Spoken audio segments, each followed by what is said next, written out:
Rachel Ford drove with the wedding dress still zipped halfway down her back, the beating digging into her spine every time she hit a pothole, and she didn't care. The dashboard light had been blinking for 11 miles. She watched the needle sink past the red line and told herself she'd stop at the next gas station. And then the one after that. Until there wasn't a next one.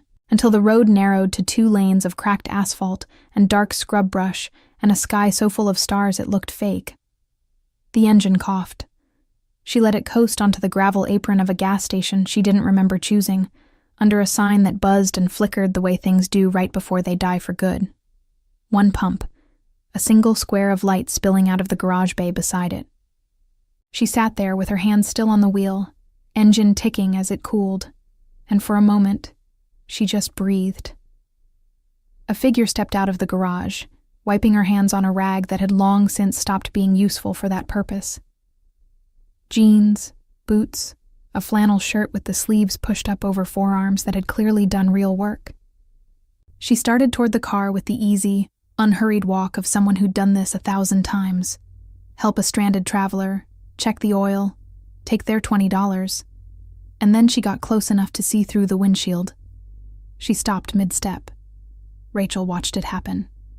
Watched the recognition land on the other woman's face like something physical, like a hand pressed flat against her sternum. The rag stopped moving in her fingers. For 1 long second, neither of them did anything at all. Not wave, not speak, not breathe, as far as Rachel could tell. And the only sound was the tick of the cooling engine. And somewhere out in the dark, a truck downshifting on the highway a mile off. Rachel didn't know this woman's name. Correction, she did. She knew it the way you know the name of someone who used to live behind your ribs, the way certain names never actually leave. They just go quiet. She hadn't said it out loud in 15 years. She didn't say it now. She just sat there in a wedding dress she was never going to wear again, at a gas pump in the middle of nowhere, staring at a face that had haunted the edges of her life since she was 17 years old. And she had absolutely no idea what was about to happen next. If you're already feeling that pull in your chest, that need to know who this woman is and what happened between them, you're exactly who this story is for. Stick with me to the end of this video, because it's going to hurt in the best way. And if you want the version of this story with nothing held back, every scene, every word, the parts we can't put on YouTube, it's waiting for you on Patreon, links in the description, and pinned in the first comment. Now let's go back. Because to understand why 2 women stared at each other in a gas station parking lot like the world had stopped turning, you have to go back 15 years, to a school parking lot that looked nothing like this one, and everything like it. Larkspur, Texas, population 1,200 and something, depending on who'd died or been born that year. The kind of town where everyone's business belonged to everyone else by the time it was lunch. Rachel Ford grew up 2 streets over from the football field, the daughter of the insurance adjuster, and a woman who ran the church flower committee like a small, benevolent dictatorship. Rachel was smart in the specific way that made teachers nervous and other students resentful. She finished tests early and then sat there rereading her answers because she didn't know what else to do with her hands. Josie Calloway was the mechanic's daughter. She smelled like motor oil even on the day she showered twice, had grease permanently worked into the creases of her knuckles, and could take apart a carburetor faster than she could explain a math problem, though she was smarter than anyone gave her credit for, including herself. She wore her father's old flannel shirts because they were free, and she never once looked like she was borrowing them. She looked like she'd been born in them. They shouldn't have known each other at all. Different crowds, different Saturday nights, except that in senior year, they were seated alphabetically in 3rd period chemistry, Calloway right behind Ford, and for reasons neither of them examined too closely at 17, that turned into borrowed pencils, then notes passed under the table, then the 2 of them staying late in the chem lab under the pretense of finishing a project that had been finished for a week. What Rachel remembered most, even now, even at 32 with a wedding dress crushing her ribs, was the parking lot. Josie's truck, engine off, both of them in the cab because it was February, and too cold to stand outside, talking about nothing and everything until 11 at night, while their parents assumed they were at the library. The specific quality of silence between them, not empty, never empty, more like a held breath that neither wanted to be the one to let out. Rachel had never told anyone, not her sister, not her diary, that she used to lie awake replaying the exact moment Josie's hand had rested, once, for 4 seconds, against the back of Rachel's neck, while she leaned over to see something on Rachel's phone. 4 seconds. Rachel had counted them 1,000 times since. She remembered other things too, the kind of details that don't fade the way they're supposed to. The smell of Josie's truck, motor oil and spearmint gum, and the particular mustiness of a bench seat older than both of them combined. The way Josie hummed under her breath without noticing she was doing it. Always the same 3 notes of some song Rachel never identified.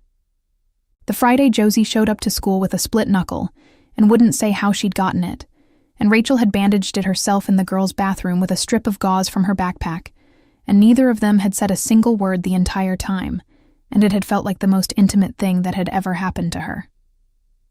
She remembered, too, the specific dread that had lived under all of it. The dread of a small town where 2 girls sitting too close in a parked truck was the kind of thing that got noticed, got repeated, got twisted into something ugly by the time it made its way through the church pews on Sunday. She'd never let herself think the actual word for what she felt. She'd called it friendship so many times to herself that some nights she'd almost believed it. And then, 3 weeks before graduation, Josie was gone. Not dead.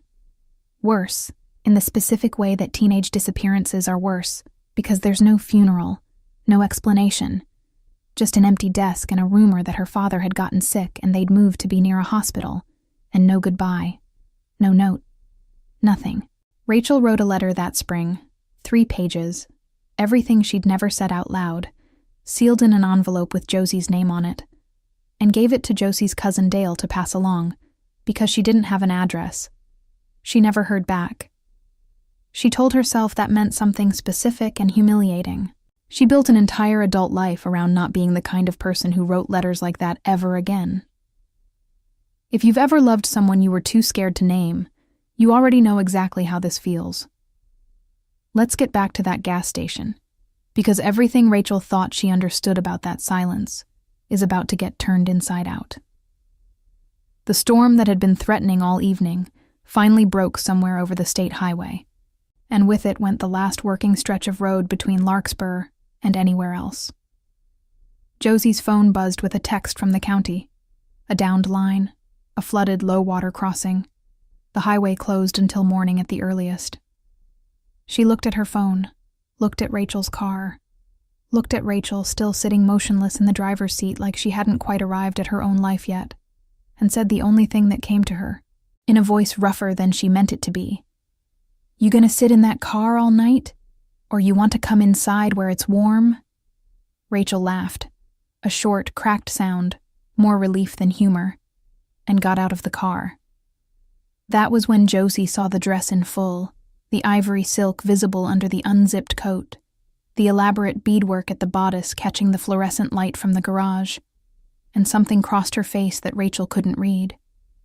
Not jealousy, not quite. Something closer to grief for a version of tonight she hadn't let herself imagine in 15 years.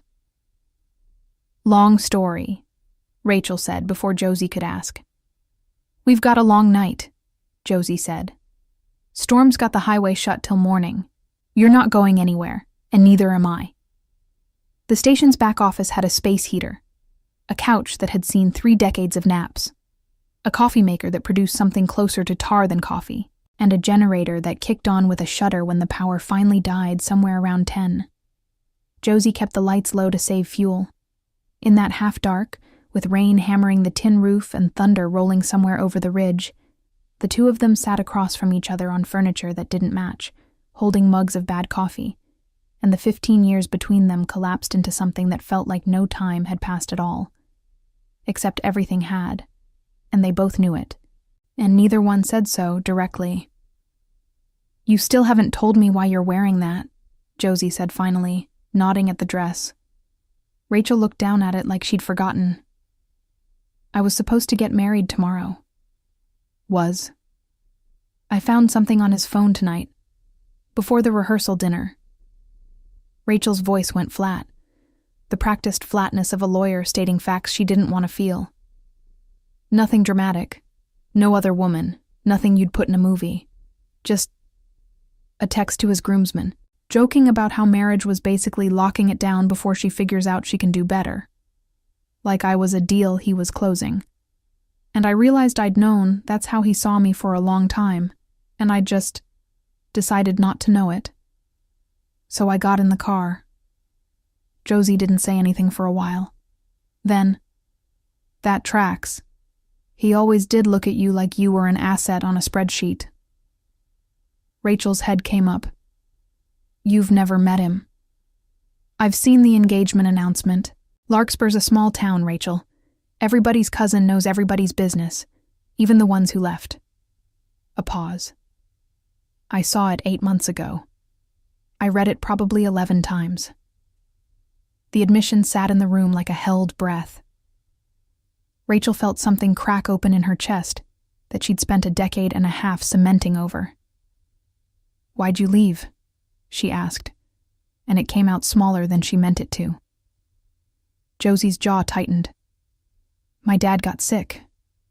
Real sick. Congestive heart failure, and the specialists were 2 hours north. And my mother was already gone, so it was just me driving him to appointments and figuring out how the hell we were going to pay for any of it. She turned the mug in her hands. That part's true, at least. That's the part everyone got told. And the part nobody got told? Josie was quiet long enough that Rachel thought she wouldn't answer. Then she said, My dad found your letter. The one you gave Dale. Dale left it in the truck, and my dad went looking for a socket wrench and found it instead. Rachel's stomach dropped through the floor. You never got it. A pair of headlights swept across the office window just then, and both women startled, the spell of the confession briefly interrupted. Josie went to the door and returned a moment later with an older man in a canvas jacket, silver stubble, boots crusted with mud from checking on a downed fence line somewhere nearby. Dale. He'd worked for Josie's father back when the shop still had the old man's name over the door, and he'd stayed on afterward the way old dogs stay in a yard they've always known, useful in the exact quiet ways nobody thought to thank him for. Road's a mess past the Hendricks place, he said, shaking rain off his hat. Figured you'd want to know before you sent anybody out that way.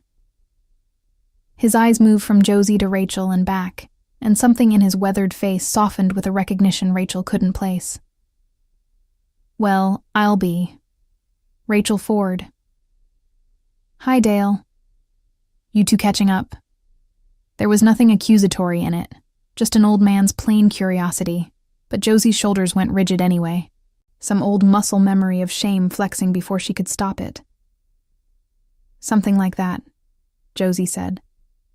Dale nodded slowly, looking between them a beat longer than necessary, and something passed behind his eyes. Grief, maybe, or a kind of tired regret. Your daddy was a good mechanic, he said finally to Josie. Wasn't always a good man. I loved him anyway. Both things can be true. He set his hat back on. I'm gonna get on home before this rain starts up again. Lock the bay door behind me, Josie girl. He left as quietly as he'd come. Rachel watched Josie stand very still for a moment after the door shut, staring at the space where he'd been. He knew, Rachel said, about the letter. He's the only one who ever told me I did the right thing letting you go, and the only one who ever told me I was a coward for it, sometimes in the same conversation. Josie exhaled. He's about the closest thing to family I've got left. He never once made me feel like there was something wrong with me. Just like there was something wrong with the choice I made because I was scared. There's a difference, and it took me a long time to understand it. Rachel thought about her own mother, about the flower committee and the church pews, and the particular brand of Sunday best disapproval that ran under every conversation in a town like this, and understood, with a fresh ache, exactly what 15 years of that pressure could cost a person, and exactly what it had cost this one. I got it read to me, by my father, who then sat me down and told me, calm as anything, that if I went down that road, I could forget about him paying 1 cent of the medical bills he was about to owe, and that a man in his condition couldn't survive the shame of it in a town like this, and that if I loved him, I'd let it go quiet. Josie's voice had gone hoarse. I was 18. He was dying. Or I thought he was. So I let it go quiet. I never answered your letter because he burned it in the trash can behind the shop, and I stood there and watched him do it. And I told myself I'd explain it to you someday. And then someday turned into 15 years, because every time I thought about writing to you, I thought about what it would cost. And I was a coward. And I'm sorry. Everything Rachel thought she knew about that silence, that Josie simply left, simply forgot, simply moved on, had just been rewritten in front of her. If your chest is doing something uncomfortable right now, good. That's the story working. Take a second, hit like if this has got you. And when you're ready, keep going. Because the night isn't over, and neither is what these two are about to do about 15 years of silence. The rain didn't let up. Somewhere past midnight, Rachel's phone lit up on the counter. Tom, calling for the 9th time, then a string of texts that started apologetic and curdled fast into something colder, something with words like humiliating and everyone's asking where you are. And finally, devastatingly, you're going to regret this. Rachel watched the screen light the dark room in flashes, and for the first time all night, felt nothing but a strange, clean relief. Then it rang again, and this time it was Meredith, and Rachel, bracing for more of the same, almost didn't answer. She did, mostly out of habit, mostly because some part of her still needed to know her sister wasn't out on the highway looking for her in the storm. "Where are you?" Meredith's voice was tight, careful, the voice she used when she was trying not to cry. "Mom's losing it. Tom's parents are... It's a whole thing, Rachel, but that's not..." She stopped herself. Rachel heard her take a breath on the other end, the particular kind of breath that precedes a confession. "I have to tell you something, and I should have told you months ago. I saw a text on Tom's phone at the engagement party, from some woman named Priya. It wasn't... I didn't think it was anything. I told myself it wasn't anything. Because you looked so happy, and I didn't want to be the person who blew up your life over something that was probably nothing." Rachel closed her eyes. Josie, across the room, had gone very still, giving her what privacy the small space allowed. "It wasn't nothing," Rachel said quietly. "Was it?" "I don't know. I never asked. I let you keep planning a wedding because it was easier than being the sister who ruins everything. And I felt sick about it for months. And I'm so sorry, Rachel. I should have said something the second I saw it." There was a strange mercy in it, hearing that the fracture in her almost marriage hadn't started tonight. Hadn't started with one text message on the eve of the rehearsal dinner, but had been sitting quietly under the surface of her whole engagement, visible to people who loved her, while she'd been the only one determined not to see it. It should have made her angrier. Instead, it steadied something in her. The confirmation that she hadn't imagined the wrongness she'd been swallowing for a year, that her instincts had been right long before her courage caught up to them. "I'm not mad at you," Rachel said finally. "I think I already knew somewhere. I just needed to run out of gas in the middle of nowhere to admit it." She glanced at Josie, who was pretending very hard to reorganize a shelf of motor oil that did not need reorganizing. "I'll call you in the morning. I'm safe, I promise." She hung up and set the phone face down on the counter. Josie watched her do it and didn't comment, but something in her shoulders eased. They talked until nearly 3 a.m, not about the letter anymore, that subject exhausted for now, but about everything else. Josie's father had died 4 years ago, and by then she'd already built the business up from a 2-bay garage into the only full-service station for 20 miles, and she'd stayed, she said, because leaving had never actually been about the town. It had been about a version of herself she wasn't ready to become. "Everyone assumes I stayed because I was stuck," she said. "I stayed because it was easier to be stuck than to find out what I actually wanted, and be wrong about it, alone, somewhere nobody knew my name." Rachel told her things she'd never said to anyone, that she'd built her entire career, her apartment, her relationship with Tom, around a checklist she'd made at 22 and never once revisited, because revisiting it would mean admitting the checklist had been a way to never have to ask herself what she actually wanted either. "I think I picked him because he was the least likely person to ever make me feel the way you did in that truck," she said, and then went scarlet, like the confession had escaped before she'd approved it. Josie went very still. "The way I made you feel. You know what I mean. Say it anyway." Rachel looked at her. Really looked. The way she hadn't let herself look at anyone in years, not even the man she was supposed to marry in the morning, and said, "Like the rest of my life was the thing I was pretending to want, and you were the thing I actually did." The space between them, which had held 15 years of silence without collapsing, finally did. Around 4, with the storm finally thinning to a drizzle and the generator humming its tired rhythm, they sat on the couch with a wool blanket pulled over both their laps, Rachel's head resting against Josie's shoulder in a way that felt less like a decision and more like gravity. Rachel could feel every place their bodies touched with an intensity that startled her. She was 32 years old, and she felt 17 again, foolish and lit up and terrified. "What happens tomorrow?"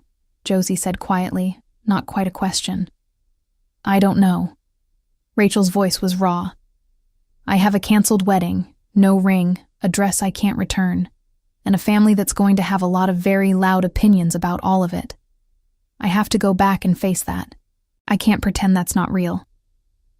"I'm not asking you to pretend anything." "I know."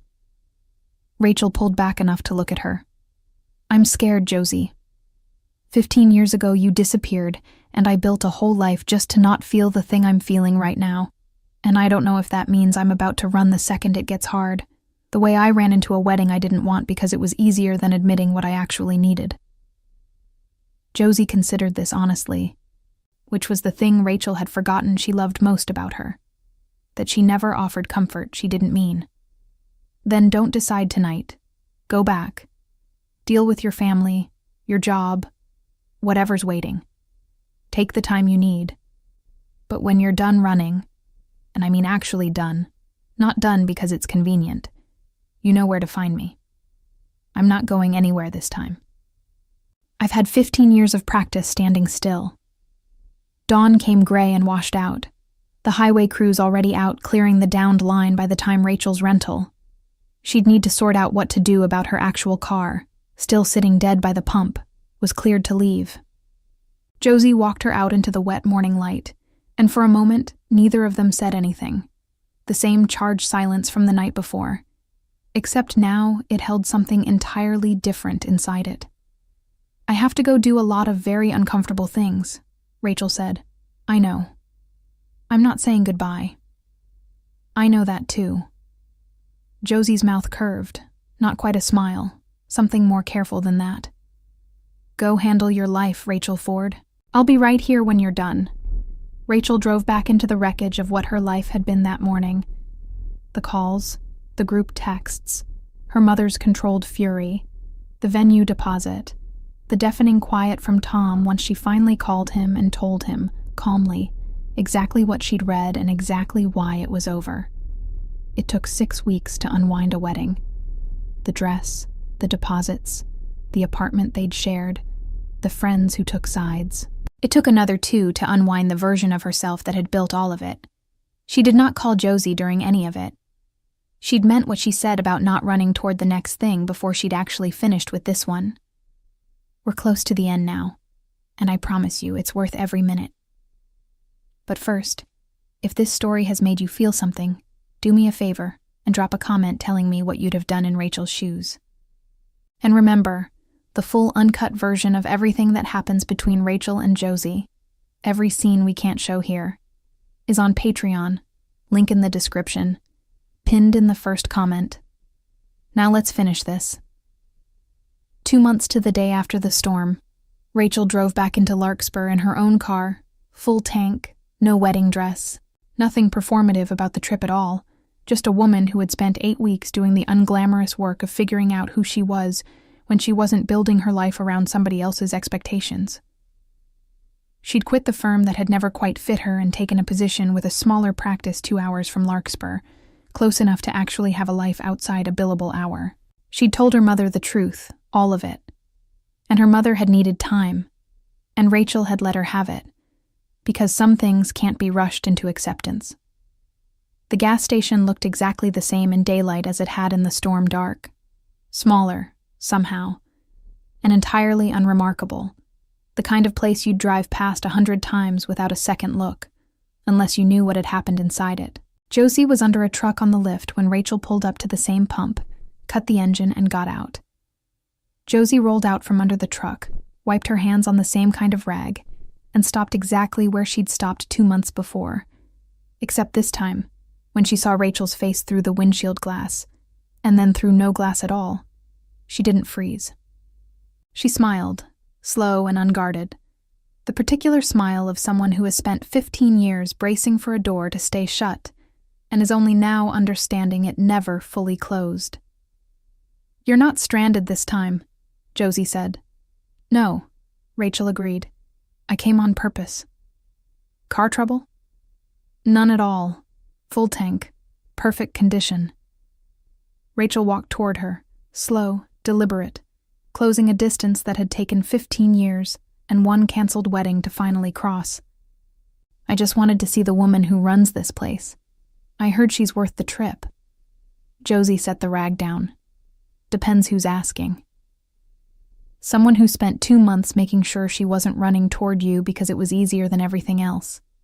Someone who's actually done this time. Not scared done. Just done." Josie crossed the last few feet between them, and there was no charged silence this time, no held breath, nothing left unsaid. Just her hand coming up to rest, finally, deliberately, against the back of Rachel's neck, exactly the way it had once for 4 seconds in a truck cab 15 years ago. Except this time neither of them was counting, because neither of them was afraid it would be the only time. There's a version of this story where Rachel never runs out of gas that night, where the storm passes a town over and she makes it home in time for a wedding that would have quietly swallowed the rest of her life. It's a smaller story. It's the story most people live, if they're honest. The one where you take the version of happiness that was on the checklist, because it's easier than admitting the checklist was wrong. Rachel got lucky, in the specific, terrifying way that luck sometimes looks exactly like running out of gas at the worst possible moment. What would you have done if the person who once meant everything to you was standing on the other side of your windshield 15 years later, and you finally had to decide whether the life you built was the one you actually wanted? If this story stayed with you, that's exactly what it's here to do. Like this video, share it with someone who needs to believe it's not too late to turn the car around, and subscribe to the channel. There are so many more stories like this one waiting to be told. And if you want to go deeper, if you want the version of Rachel and Josie's story with nothing left out, the exclusive, uncensored chapters are on Patreon right now. Link in the description and pinned in the first comment. Some stories end where they began. This one just finally got to mean something different the second time around.